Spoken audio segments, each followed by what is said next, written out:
Aujourd'hui, je vous propose de plonger dans une carte absolument unique du tarot, qui est celle du mat dans le tarot de Marseille ou du fou dans le système Rider-Waite-Smith. Vous allez voir que cette figure n'est pas seulement celle de l'errance ou de l'innocence, comme on le dit parfois. Elle porte en elle la liberté radicale, le mouvement perpétuel, mais aussi la quête intérieure la plus profonde. Dans cette vidéo, nous allons explorer le mat tel qu'il apparaît dans le tarot de Marseille, puis le fou dans le Rider-Waite-Smith, en nous appuyant sur les travaux d'auteurs majeurs comme Alejandro Jodorowsky, Rachel Pollack, Mary Greer, Emmanuel Iger ou Chris Hadar. Nous verrons en détail les symboles présents sur la carte, les différences de posture, de couleur, d'ambiance entre les deux traditions et surtout ce que cette figure peut nous apprendre sur notre propre cheminement. Alors je vous invite à vous installer confortablement. On commence. Lorsque on regarde la carte du mat dans le tarot de Marseille, ce qui frappe en premier lieu, c'est qu'il n'a pas de numéro. Contrairement aux autres arcanes majeures, il n'est pas intégré dans l'ordre numérique du tarot. Alexandro Jodorowsky insiste sur ce point dans La Voix du tarot. Je cite, « Le mat est l'arcane du mouvement perpétuel, il n'a pas de place fixe, il circule. » Autrement dit, le mat est libre. Il échappe aux structures, il peut apparaître à n'importe quel moment dans notre parcours de vie. Il est le voyageur éternel, l'errant sacré. Son regard, lui, est tourné vers le haut. Il lève les yeux vers le ciel, comme pour chercher une guidance invisible, tout en se dirigeant vers la droite, qui est la direction de l'avenir dans la symbolique du tarot. Le mat lève la tête, comme pour se connecter à l'invisible, à l'inspiration.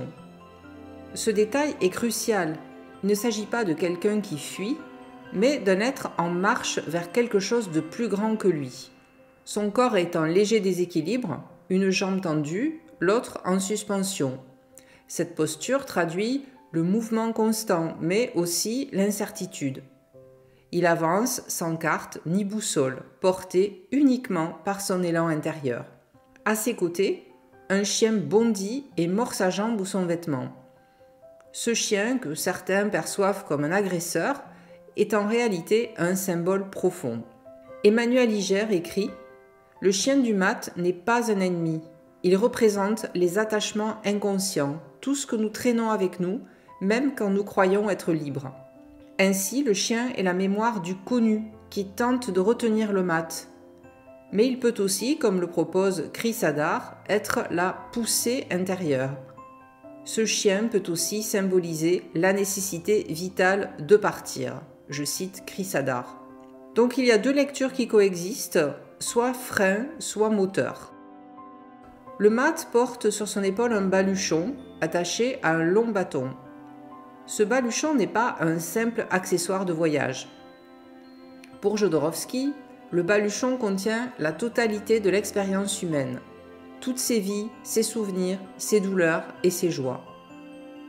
Le bâton, lui, peut évoquer un sceptre retourné, qui est le signe d'un pouvoir renversé, celui d'un roi volontairement déchu qui choisit la pauvreté spirituelle pour retrouver l'essence du chemin. Ses vêtements attirent aussi l'attention, bariolés, rapiécés, composés de couleurs primaires vives, jaune, bleu, rouge, un désordre visuel assumé que souligne Emmanuel Iger. Le mat n'appartient à aucun ordre établi. Ses vêtements rapiécés montrent qu'il est à la fois tout et rien, prince et mendiant. Là où d'autres arcanes du tarot arborent une palette harmonieuse, le mat revendique le chaos, l'hétérogénéité, la dissonance créatrice. Enfin, ce qui se dégage de l'ensemble de la carte, c'est une atmosphère d'errance volontaire.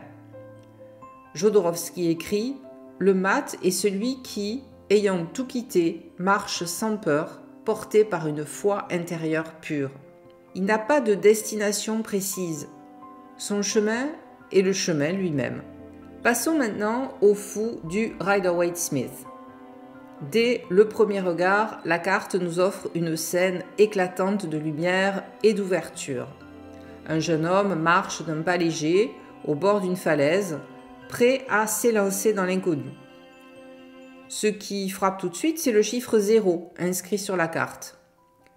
Donc contrairement à l'arcane majeur du tarot de Marseille, ici, le fou a un chiffre. Mais quel chiffre? Le 0. Ni début, ni fin, le vide. Mais un vide plein de toutes les promesses. Rachel Pollack explique dans 78 Degrees of Wisdom, le 0 est un nombre mystique.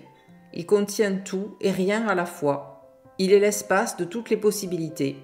En d'autres termes, le fou est l'énergie primordiale, pure, non encore formatée. Il n'est pas encore pris dans le cycle des événements. Il est l'innocence avant l'expérience. Son regard, tourné vers le ciel, est rempli de confiance. Il ne regarde ni devant lui, ni vers le précipice. Il lève la tête, comme s'il écoutait un appel venu d'ailleurs. Mary Greer décrit cette posture. Le fou avance sans crainte, porté par une foi intérieure absolue. Il ne cherche pas à voir où il va, il ressent que tout ira bien. Il est au seuil du vide, mais il ne tremble pas. Son attitude est presque celle d'un danseur, prêt à sauter sans savoir s'il y a un filet en bas. À ses pieds, un petit chien blanc saute de joie. Ce détail visuel est très différent du chien du mat. Ici, l'animal n'attaque pas, ne retient pas, il semble accompagner, soutenir, jouer avec le fou. Rachel Pollack écrit « Le chien blanc du fou symbolise l'instinct loyal, celui qui nous protège même quand nous nous lançons dans l'inconnu. Le chien est le compagnon intérieur, la voix de l'intuition, qui nous pousse à oser. » Un autre symbole majeur attire le regard. Dans sa main gauche, le fou tient une rose blanche. Cette rose n'est pas un simple ornement. Rachel Pollack explique « La rose blanche est la pureté d'intention. C'est l'acceptation totale de ce que la vie peut offrir, sans peur, sans calcul. Dans le langage des fleurs, la rose blanche évoque la foi, l'amour pur, l'acceptation inconditionnelle. Chez le fou, cette fleur devient un emblème de sa nature ouverte et confiante. Sur son épaule, il porte un baluchon attaché à un court bâton. C'est un sac mystérieux, discret, dont le contenu reste secret. Mary Greer propose une lecture intéressante.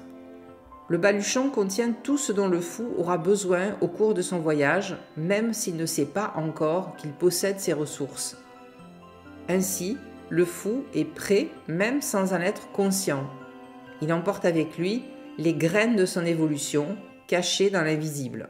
Ses vêtements sont également très parlants. Le fou porte une tunique blanche, symbole de pureté, ornée de motifs floraux aux couleurs vives, jaune, rouge, vert. Autour de sa tête, une couronne de fleurs vient souligner son lien avec le printemps éternel, le renouveau, l'espoir. Rachel Pollack souligne « La couronne de fleurs du fou est la promesse de renaissance, l'affirmation que toute chute est en fait une transformation.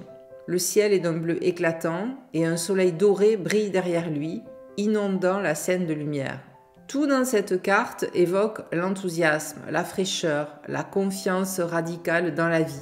À travers le fou, le tarot nous enseigne que se lancer dans l'inconnu est parfois le seul chemin véritablement vivant. Alors maintenant que nous avons exploré en profondeur le mat dans le tarot de Marseille et le fou dans le Rider-Waite-Smith, il est temps de les mettre en perspective, de voir ce qui les unit et ce qui les distingue profondément. Alors on va commencer par ce qu'ils ont en commun. Tout d'abord, leur position dans le tarot est exceptionnelle. Le mat n'a pas de numéro, le fou porte le 0. Dans les deux cas, ils incarnent une existence marginale, hors système, hors des structures classiques du tarot. Jodorowsky écrit à ce sujet « Le mat est le seul arcane libre de tout cadre. Il circule là où il veut. Il est la liberté faite chair. » Rachel Pollack, de son côté, voit dans le fou la naissance d'un être encore vierge de tout conditionnement, porté par l'élan de l'âme. Ces deux figures représentent donc l'énergie brute, non domestiquée, à l'état originel. Autre point commun, leur marche, tous deux avancent sans se retourner. Le mat regarde en l'air, le fou regarde aussi en l'air vers le ciel. Et dans les deux cas, il s'agit d'un mouvement sans contrôle, d'une impulsion spontanée, d'une avancée vers l'inconnu. Et puis, il y a le chien, présent dans les deux cartes. Ce compagnon à quatre pattes symbolise l'instinct, le lien entre l'humain et l'animal, le rappel de notre nature profonde. Mais au-delà de ces ressemblances, les différences sont essentielles. Premier contraste, l'attitude du chien, justement. Dans le tarot de Marseille, le chien mord ou retient le mat. Il symbolise la pesanteur des instincts, les attaches inconscientes, la résistance du passé. Comme le dit Emmanuel Iger, le mat est tiraillé entre l'appel de l'avant et la morsure du connu. Dans le Rider-Waite, au contraire, le chien joue avec le fou.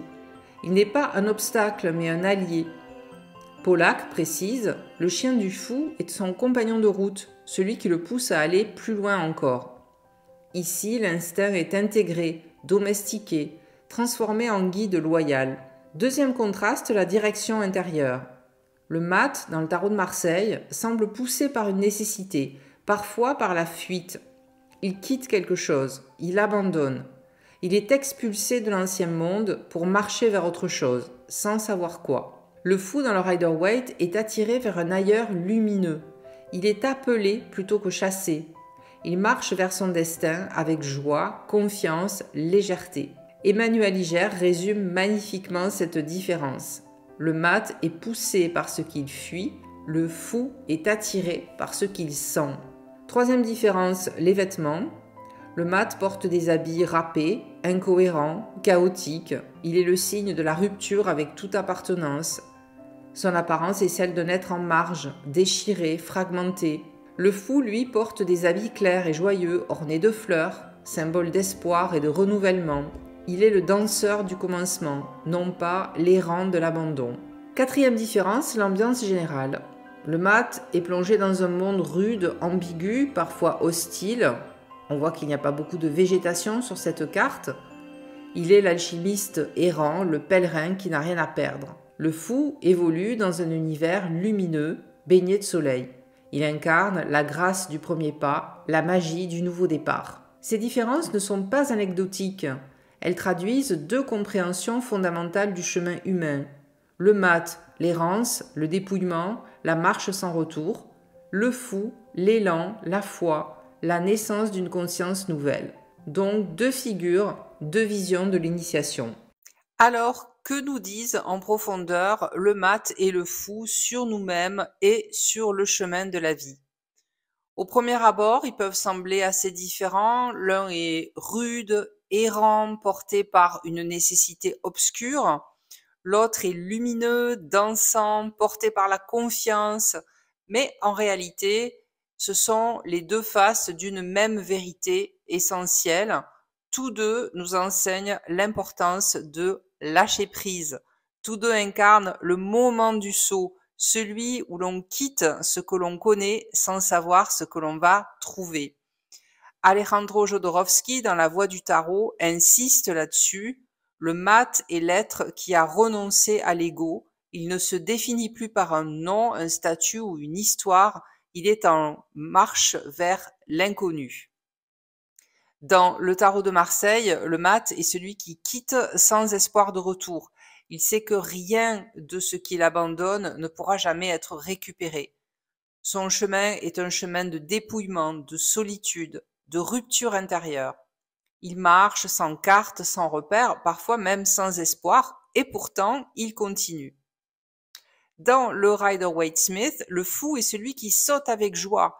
Il ne sait pas ce qu'il va trouver, mais il avance, porté par la foi, porté par l'énergie même de la vie. Rachel Pollack résume magnifiquement cela. Le fou n'a pas besoin de savoir où il va, il sait simplement qu'il doit avancer. Le fou est l'optimisme sacré, l'innocence fondamentale, la capacité à dire oui même à l'inconnu. Quant à Mary Greer, elle nous rappelle que le fou est l'image de l'âme au moment où elle s'élance, libre, vierge de toute peur, vers son destin. Ainsi, le mat et le fou nous offrent deux chemins complémentaires, le chemin du détachement radical incarné par le mat et le chemin de la confiance radicale incarné par le fou. Dans nos propres vies, il y a des moments où nous sommes le mat, contraints de tout quitter, sans certitude, sans lumière immédiate, et il y a des moments où nous sommes le fou, poussés à sauter, non pas parce que nous fuyons, mais parce que quelque chose en nous sait que c'est juste. Et finalement, l'enseignement profond est le même.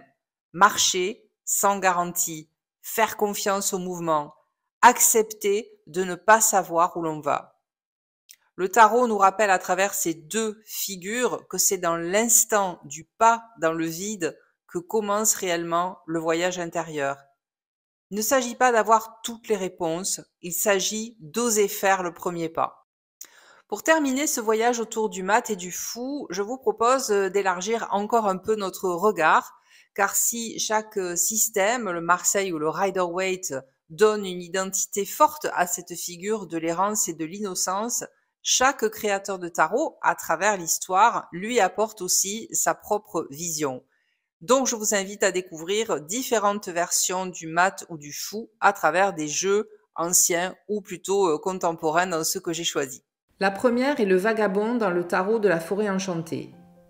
Ici, nous retrouvons ce voyageur mythique, mais plongé dans un environnement plus naturel, plus sauvage. Le vagabond se tient en équilibre sur un escarpement surplombant une mer de brume, cachant peut-être une rivière, peut-être un précipice, on ne sait pas. Devant lui, un léger arc-en-ciel trace un passage invisible, un chemin de promesses au-dessus du vide. Ses bras sont ouverts, dans un geste de confiance totale, prêt à sauter dans l'inconnu. Son vêtement est fait de mousse, de tiges, de feuillage, autant d'éléments qui rappellent l'alliance avec la terre, l'innocence originelle, le lien brut avec la nature. Son identité est floue, ni homme, ni femme, ni enfant, ni adulte. Comme le précise le livret qui accompagne ce jeu, le vagabond est androgyne, figure intemporelle du voyageur intérieur. Le décor aussi est chargé de sens. À l'arrière, la forêt enchantée l'attend, lieu de mystère, d'épreuve et de connaissance. Ce n'est pas un saut vers le néant, c'est un passage initiatique. Le livret insiste en disant « L'alliance de l'imagination et de l'honnêteté porteront le personnage jusqu'à l'herbe luxuriante d'un nouveau chemin. » Autrement dit, ce n'est pas un saut inconsidéré, c'est un acte de foi raisonné, une traversée où la sagesse accumulée soutient le courage du premier pas. Tout dans cette carte nous rappelle que le saut dans l'inconnu n'est pas un caprice, c'est l'aboutissement d'une maturation intérieure. Le livret dit encore « Vous êtes arrivé à un moment décisif de votre vie, ce n'est pas le moment de vous accrocher au passé, mais de faire confiance à votre imagination et d'avancer avec foi. » Le vagabond du tarot de la forêt enchantée nous offre ainsi une version plus tendre, plus poétique du mat. Toujours en déséquilibre, toujours au seuil d'une transformation, mais relié profondément à la sagesse de la terre, à l'appel silencieux de la nature intérieure. Ici, sauter dans l'inconnu, c'est faire confiance à la vie elle-même. Chaque représentation propose une réponse à cette question éternelle. Continuons notre exploration avec une autre représentation qui est aussi magnifique qu'éthérée, le fou du tarot des mondes oniriques. Ici, le personnage est une jeune femme, diaphane, presque irréelle, portée par une nuée de rubans et de colombes. Elle se dresse sur la pointe des pieds, à l'extrême bord d'un précipice, prête à s'élancer sans filer dans l'inconnu. Ses bras s'ouvrent vers l'avant, dans un geste d'abandon et de confiance absolue. Autour d'elle, tout est mouvement, souffle, appel du vide. Son regard est tourné vers l'horizon invisible, vers ce qu'elle ne connaît pas encore. Le livret précise « Seuls les rubans et les colombes la porteront si elle décide de faire le saut. » Ce saut n'est pas raisonné, il est pulsion intérieure, appel viscéral, danse avec l'inconnu. À ses pieds, un renard l'observe. Le livret décrit ce renard comme l'intelligence prudente, la voix du doute, mais il ne parvient pas à la retenir. La jeune femme suit son instinct, son élan du cœur, et non sa raison.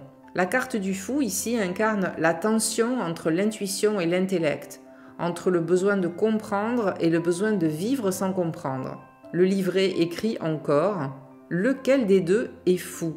Est-ce elle de s'élancer sans tout savoir ? Ou est-ce le renard, trop sûr que la pensée seule est la réalité ?»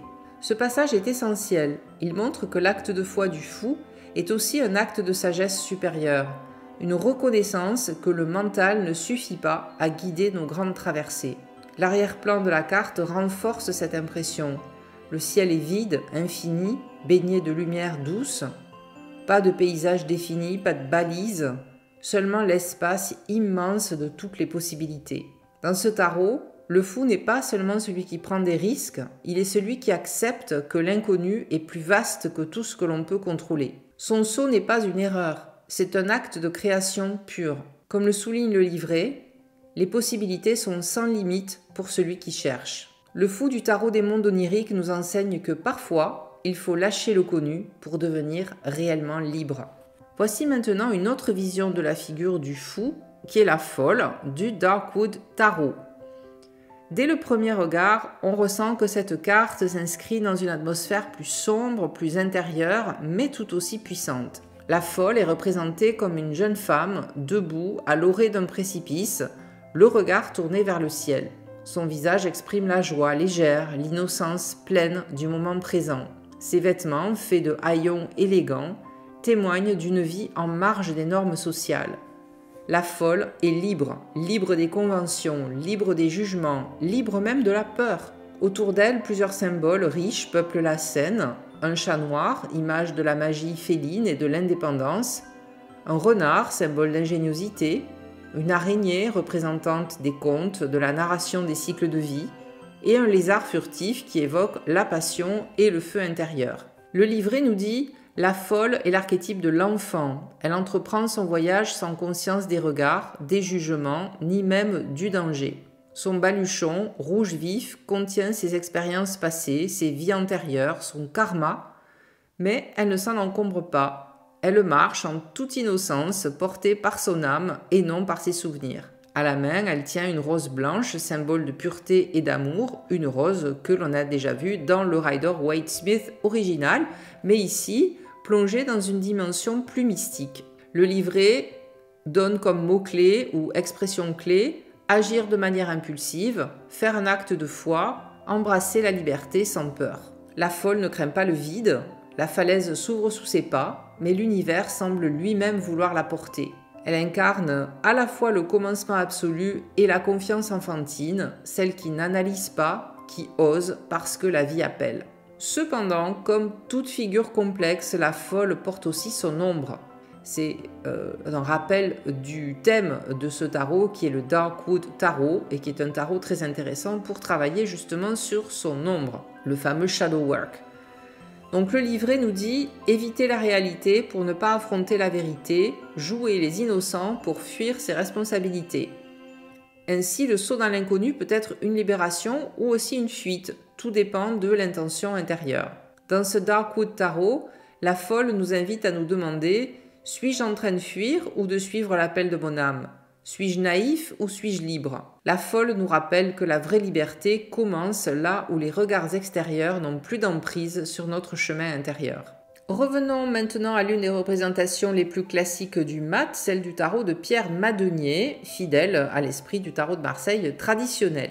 Ici, le mat est un personnage haut en couleur, vêtu de vêtements rapiécés, bariolés, portant son baluchon sur l'épaule et marchant résolument vers la droite, symbole du mouvement vers l'avenir, comme on l'a vu au tout début de cette présentation. Son regard, tourné plutôt en l'air, confirme qu'il avance sans peur, éveillé à l'invisible. À ses côtés, un animal traditionnellement interprété comme un chien s'accroche à ses vêtements, semblant soit vouloir le retenir, soit le pousser en avant. Mais Marianne Costa vient nuancer cette lecture dans le tarot pas à pas. À l'origine, l'animal accompagnant le mat n'était pas forcément un chien. Elle précise, l'animal était à l'origine un renard ou un chat, comme dans les tarots de Noblet ou de Madenier, donc comme celui que je vous présente là. L'iconographie a évolué ensuite vers le chien, peut-être par référence à Saint-Roch, qui était le saint protecteur des pestiférés, souvent représenté avec un chien lui apportant du pain. Ainsi, le compagnon du mat pourrait symboliser l'instinct, la fidélité, mais aussi la maladie, la marginalité, l'exil. Et Marianne Costa ajoute « De fou et vagabond, son arrivée, pour éviter de propager la maladie, le fait évoluer vers une figure de pèlerin et de guérisseur. » Dans cette lecture, le mat n'est pas seulement un errant, c'est un porteur de transformation. Un être qui quitte le monde des normes, non par folie, mais par sagesse, par nécessité intérieure. Son baluchon renvoie à l'héritage des expériences, au fardeau de ses vies passées, mais aussi au trésor caché qu'il transporte inconsciemment. Son bâton rouge, solidement planté au sol, affirme sa volonté de continuer malgré les épreuves. Tout dans cette carte, les couleurs vives, la posture, l'animal, le baluchon, racontent l'histoire d'un être libre, mais aussi d'un messager d'une autre vérité, celle qui ne peut être comprise que par ceux qui osent quitter les chemins battus. On continue ce voyage avec une interprétation moderne et chaleureuse qui est le fou du Pastoral Tarot, qui est un tarot que j'adore, que je montre très souvent. Donc ici, le fou est un jeune homme aux vêtements simples, marchant pieds nus sur un tronc d'arbre fraîchement tombé, prêt à traverser un cours d'eau vif. Pas de destination précise en tête, seulement un pied devant l'autre, guidé par sa curiosité naturelle. Son visage est tourné légèrement en arrière, non par regret, mais pour jeter un regard attentif à son compagnon, qui est un chien fidèle qui trotte à ses côtés. Une image touchante de confiance mutuelle, de loyauté, d'amitié spontanée. Autour d'eux, la forêt pulse de vie, les marguerites sauvages, les coréopsis symbolisent l'innocence joyeuse du fou. Les écureuils et les mésanges qui les entourent incarnent eux aussi la vivacité, l'audace, l'élan vers l'inconnu. Le livret d'accompagnement souligne « Rien ne semble les arrêter alors qu'ils s'aventurent eux aussi dans l'inconnu ». Le fou du Pastoral Tarot n'est ni imprudent, ni inconscient, il est pleinement vivant, pleinement présent à son environnement, prêt à se laisser surprendre par la vie. Il incarne l'esprit du printemps, l'éveil, l'élan de recommencement, comme un appel silencieux à faire confiance à l'instant. La signification donnée précise « Laisser tomber les inhibitions et les attentes et embrasser simplement la grande aventure qu'est la vie ». Le fou nous rappelle ici que nous n'avons pas besoin de tout comprendre pour avancer. Il nous suffit parfois de laisser notre cœur nous guider, même si aucun plan précis n'est tracé. Dans cette version, le saut dans l'inconnu est doux, soutenu par la nature elle-même, baigné dans la lumière du moment présent. C'est l'innocence en marche, la promesse que la vie récompense toujours ceux qui osent faire le premier pas. Et pour terminer, voici une interprétation décalée, pleine de malice, qui est le fou du Dark Mansion Tarot. Alors à première vue, ce fou ressemble à un personnage de conte grotesque, coloré, souriant jusqu'aux oreilles, avec son costume extravagant décoré de grelots et de pompons. Son chapeau est orné de tentacules souples, rappelant à la fois la folie joyeuse du bouffon et l'inventivité sans limite de l'enfance. Il avance d'un pas léger, en équilibre sur le bord d'une falaise escarpée, prêt à faire un saut imprudent ou miraculeux dans le vide. Son visage est rayonnant, plein d'enthousiasme, d'innocence et d'inconscience assumée. Il ne regarde pas où il met les pieds, il se laisse porter par son élan, par son propre monde intérieur. À ses côtés, un petit animal assez grotesque, une sorte de chien fantastique, l'observe et le retient par la ceinture avec un mélange d'inquiétude et de curiosité. Alors comme dans les représentations traditionnelles, cet animal incarne à la fois la loyauté et l'avertissement, l'instinct qui tente parfois de nous rappeler la prudence. Le décor est saisissant, des collines douces et irréelles ondulent à l'arrière-plan, un ciel peuplé de nuages tourbillonnants évoque un monde en perpétuel mouvement, et une petite créature ailée vole autour du fou, accentuant la dimension féerique de la scène. Cette carte joue volontairement avec le registre du burlesque, du rêve, du carnaval, mais derrière cette esthétique enfantine se cache une vérité profonde. Le fou est celui qui ose vivre sans armure, sans stratégie, porté par la confiance en la vie, même au bord de l'absurde. Dans le Dark Mansion Tarot, le saut du fou n'est pas un acte de bravoure tragique ni une quête mystique. C'est un acte de pure liberté, un éclat de rire lancé à l'univers. Il nous rappelle que parfois, l'innocence absolue est la plus grande force et que la vie, dans toute sa beauté imprévisible, appartient à ceux qui savent danser au bord du vide. Merci d'avoir suivi cette exploration du mat et du fou. J'espère que cette traversée vous a permis d'entrevoir la richesse infinie que recèle cette figure du tarot, l'appel de la liberté, la foi dans le chemin, même quand celui-ci est invisible. Chaque représentation propose une réponse à cette question éternelle: comment vivre libre? Comment avancer sans garantie ni certitude, uniquement porté par la fidélité à son propre souffle intérieur? La carte du mat, comme celle du fou, nous invite non pas à tout comprendre, mais à oser vivre. Alors si vous avez aimé ce voyage, pensez à vous abonner, à partager la vidéo ou simplement à laisser en commentaire votre ressenti sur cette carte si fascinante. Et surtout, n'oubliez jamais, le vrai voyage commence toujours avec un premier pas fait dans l'inconnu. À très bientôt pour une nouvelle plongée dans le monde du tarot. Bye bye!